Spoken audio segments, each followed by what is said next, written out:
working in the spirit of the Golden Empire. This is 17 News at noon. Good afternoon and thanks for joining us. I'm Alex Fisher. Investors looking to breathe new life into the vacant East Hills Mall will have to once again wait a little longer to bid on the property. The auction for the property has been postponed once again, now set for May 29th at 10 a.m. at the steps of Bakersfield City Hall. Several people showed up to the bid on the 350,000 square foot property at auction last week, but it was abruptly canceled. Documents show a notice of default was issued. Developers stopped payments on a $7.5 million loan for a redevelopment project earlier this year. First responders citywide pause to remember the late Bakersfield Mayor Harvey Hall. All units, please hold your traffic. OCD logging off, Lincoln 1. Please join us in a moment of silence honoring Harvey L. Hall, January 5th, 1941 to May 19th, 2018. May God bless you and may you rest in peace. Hall was sick and hospitalized last April. He died 1 year ago yesterday from Creutzfeldt-Jakob disease, otherwise known as CJD. Hall was 77 years old. He was one of Bakersfield's longest-serving mayors, leading the city for 16 years. Before that, he founded Hall Ambulance, where employees knew him as Lincoln One during his 47 years at the company's helm. Hall was dedicated to making Bakersfield a better place. He was a champion of education, serving as an elected trustee on the Kern Community College District and awarding $70,000 in scholarships. And of course, you can't think of Mayor Hall without thinking of his colorful outfits. We do miss him.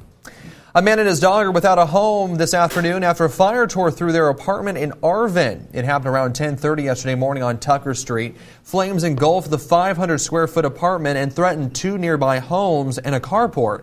Firefighters evacuated people living nearby. Crews quickly knocked down the flames without the fire spreading. No word on what sparked the blaze.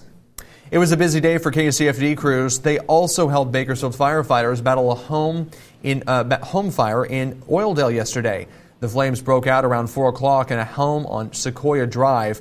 Firefighters say the fire started in a bedroom and spread through the hallway to the living room, but no one was home when the fire sparked. This is a good reminder for people to have smoke detectors in their house. The original calls were for people hearing smoke detector sounding. No word yet on what may have sparked that fire. Well, as summer approaches and new drivers get ready to hit the road, the California Highway Patrol is offering another one of its Start Smart classes. It's happening at 6 o'clock tomorrow night at the CHP office on Compagnoni Street. The free 2-hour class is targeted toward teens, but their parents are also welcome and encouraged to attend. It covers important issues like safe driving habits, consequences of a poor choice behind the wheel, and tips on how to avoid a crash. If you are interested in attending, you can call CHP at 396-6600 to register. The city of Bakersfield is looking to build a new park in Southeast Bakersfield, in a Southeast Bakersfield neighborhood, and the city wants your input on the project. City leaders are applying for a grant to build the park just west of Union Avenue between Pacheco Road and Panama Lane. They want community members to share their thoughts on what kinds of amenities that should be in the park. The grant is due in August, and the city will find out if it's been awarded the money early next year. The city is holding 3 meetings to hear from you. The first is Thursday, May 30th at 6 o'clock at 6800 Brahma Street. The other 2 are set for June. It's part of Bakersfield and something you may not see too often. The Welcome to Bakersfield sign got a little love and a little greener over the weekend. The We Love You Foundation planted 49 trees at the sign northbound on Highway 99 near McKee Road. And along with the Worldwide Foundation Keep Bakersfield Beautiful, the Tree Foundation of Kern and the county helped bring this project to fruition. Organizers say it's a welcoming visual to people that call Bakersfield home and those just passing through. What we want to do actually here is show that we truly care about Bakersfield by actually planting trees, so that the first thing you can see once you're entering Bakersfield is actually a more greener Bakersfield. Cork oaks, valley oaks, Afghan pines, and Canary Island pines were among the trees planted along the edges of the sign. Really neat to see. Well, we're teaming up with Dignity Health, Mercy, and Memorial Hospitals to honor first responders who go beyond the call of duty. It's part of our Kindness Behind the Shield campaign, reported on by Tabitha Mills. Today, she introduces us to Kern County firefighter Tony Garcia. You hear it all the time. Kids today are different. Young kids now, all they know is phones and computers. They don't get out and see the real world. That's all they do is computer stuff. And when you ask them to do a manual job, they kind of look at you like, what are you talking about? They have no clue. Kern County firefighter Tony Garcia is trying to change that. For 3 decades, he's spent his extra time mentoring young people in our community through the Kern County Fire Department's Explorers program. This is the real taste of reality, and this is what you need to do to be able to survive in the world. Hundreds of teens have learned skills necessary to succeed in life from Garcia. I've had kids come in and they've never seen a mop or broom or know how to clean up the room. And a few weeks into the program, and Garcia says it never fails. Parents will show up at the fire station asking for him. The parents come up and say, what did you do to my son? I go, oh no, here it goes. And well, he's doing his laundry, he's vacuuming, he's doing this. I said, really? Good. I said, that's what it's all about. And this is what he's all about. He's awesome. Like, he pushes you to do better. I've known him for a couple years now, and he's like an uncle. Yeah. He's very passionate about his job. If he's not on shift, he's working with us, I think that's one of the reasons why we look up to him, because he's so passionate about what he does and he loves what he does. Oh, I'm very proud. I mean, I have 3 guys that are battalion chiefs with our department that started with me when they were 16 years old. And it means a lot. It's a big, big accomplishment for me. That was Tabitha Mills reporting. Tony Garcia, we want to thank you for your kindness behind the shield. All right, thanks, Kev. In your 17 Health Watch, consider this stunning fact. The suicide rate for 10 to 19-year-olds rose a whopping 56% between 2007 and 2016. Kids are facing pressures like never before. So this week, as part of Mental Health Awareness Month, NBC News is taking an in-depth look at the issues surrounding children and mental health and the influences impacting their emotional well-being. Here's NBC's Kate Snow. America's kids are under pressure. Theirs is a generation caught in a vortex of social media, bullying, and the fear of school shootings. This generation of kids is facing more pressure than previous generations. Experts say all that time on screens and using social media isn't helping. A new NBC News Surveymonkey poll found 76% of parents think social media has a negative impact on the mental and emotional health of children. And what about parents glued to their own devices? Mostly attention to a phone. Is it sometimes hard to get her attention? Yeah, very hard.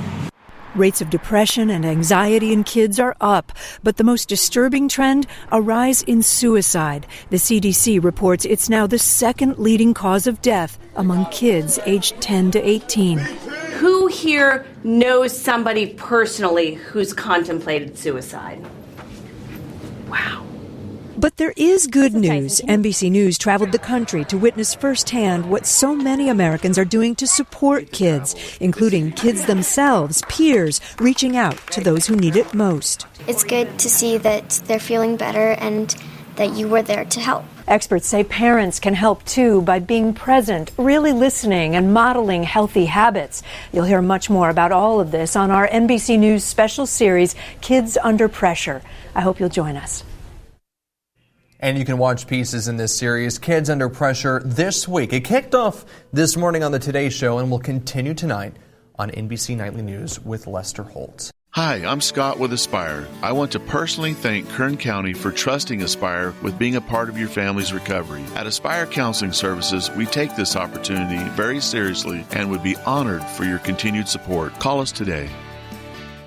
Back now in your Business Watch and taking a live look at Wall Street. The Dow Jones is down 125 points. The NASDAQ is down 134 and the S&P 500 down 27.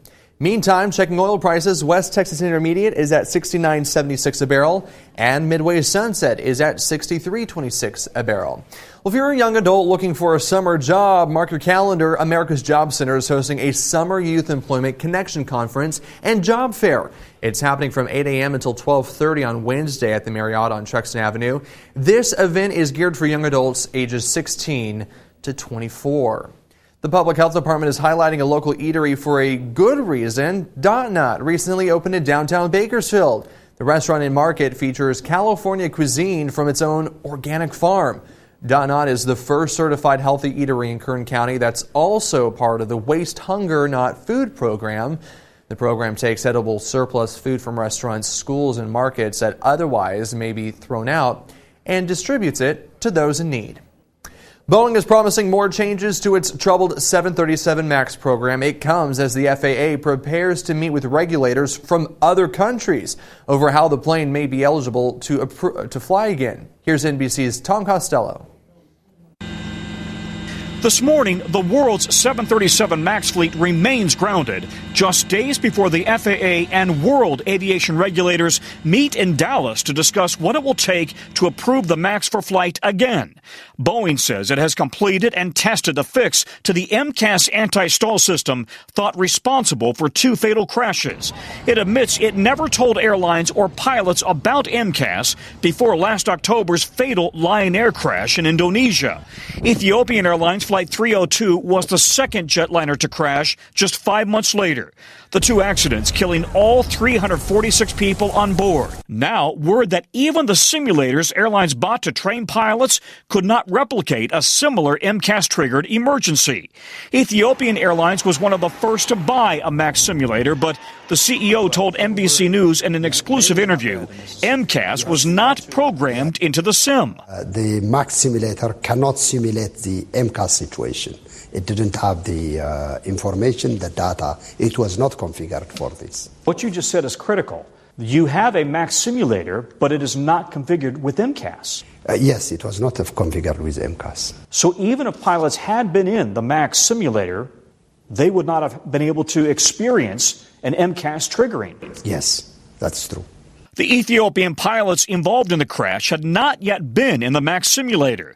The Ethiopian CEO says his airline may not fly the MAX again. In a statement, Boeing tells NBC News it has made corrections to the 737 MAX simulator software and has provided additional information to device operators to ensure that the simulator experience is representative across different flight conditions.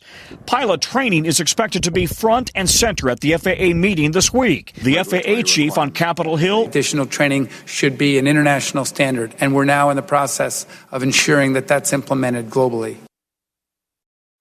Welcome back. It is a chance to see some of the best young musicians in Bakersfield. The Bakersfield City School District is hosting the 45th Annual Elementary Festival Concert. Happening tonight at 7 o'clock at the Rabobank Convention Center. The free festival will feature musicians from BCSD schools. The district's music program recently received national recognition as one of the best communities for music education by the National Association of Music Merchants. This is the 7th year the district has earned that distinction. Congratulations to them. Well, it is down to the Final Four. The Voice wraps up its season over the next 2 nights. The Final Four artists will perform tonight, hoping their efforts will earn the votes that will give them the crown. Mark Barger shows us. Not really sure how to feel about it. Team Legends Malin Jarman is the only woman among tonight's finalists. I'm here without you, baby. And with Team Blake's country artist filling the other 3 spots, she's taken on a motherly tone. I adore them, but they're children sometimes. I'll agree to that. Talking to you. No. Jarman is the only finalist to turn 4 chairs. She's been a frontrunner all season. This whole process and experience has made me trust my instincts more. I definitely know way better who I am as an artist. In contrast to Jarman, Andrew Sevener only got Blake's chair to turn. He was also the last finalist to qualify. Andrew Sevener! Via instant save. I go in there and I just go in with the attitude like I'm going to do my best. And whatever happens, happens. Dexter Roberts carries a similar sentiment into the finale. As another member of Team Blake, he gets coaching advice that's short and to the point. He just tells us, go out there and have fun and be yourself. Geith Rigdon completes the Team Blake trio, and he says while the finalists all want to win, their voice experience has created a bond. No matter if it's my name or either one of these contestants' names, it's not going to matter. We're going to support each other 110%. Meanwhile, America's support and votes will determine this season's winner of The Voice. Mark Barker, NBC News. And our own Tammy Melchak will be live from the set of The Voice tonight on 17 News at 5 and 6. And The Voice, of course, airs right here at 8 p.m. on TV 17.